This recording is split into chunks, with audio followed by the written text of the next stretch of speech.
I'm Peter Deuschle, author and illustrator of the Good Egg World children's books. I was a classroom teacher for over 10 years, and I have 4 children of my own. It's really a lot harder for kids now than it used to be. And a lot of kids and adults also just don't have good resources, and they don't have the tools to relieve stress. Kids, just people in general, don't have a lot of downtime.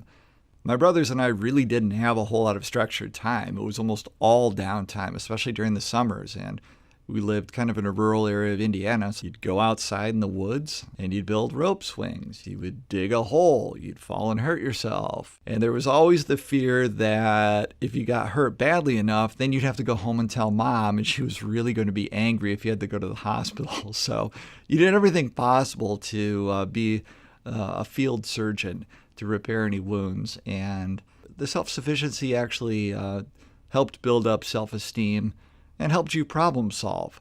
There's not as much problem solving that's taking place right now because you can look everything up on Google. Sanding. You would be amazed at how quiet a room full of middle school kids is when you give them sandpaper and you put up front a project and you say, your project should feel like this. When you compare it to this one, if it feels the same, then you're done. If it doesn't, then you need to keep sanding. And you don't tell them that you used a higher grit sandpaper than what they have. You just let them sit there. And it's magical. They just keep that repetitive task over and over, just back and forth with the sandpaper. And pretty soon, they quiet down, they relax. And a lot of it just has to do with the repetition, just repeating the same thing over and over. It's very much a physical sense of a mantra. There's a soothing quality to it because it's just enough to keep your mind active. Because the idea of doing absolutely nothing really doesn't work. There's just no way to turn your brain off. You're going to start thinking of something else, and then you're going to get anxious about the fact that you can't stop thinking, and it's just going to make you more and more agitated. So you really need something to do. The book, Are You a Super Egg?, takes people through a little adventure where Super Egg learns that he can deal with his anxiety by just simply repeating a mantra over and over.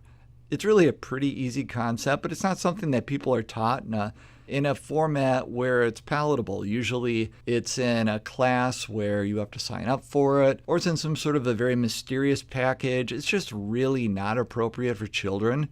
Kids of all ages, even adults, really enjoy being read aloud to. And picture books are great to convey all sorts of basic principles.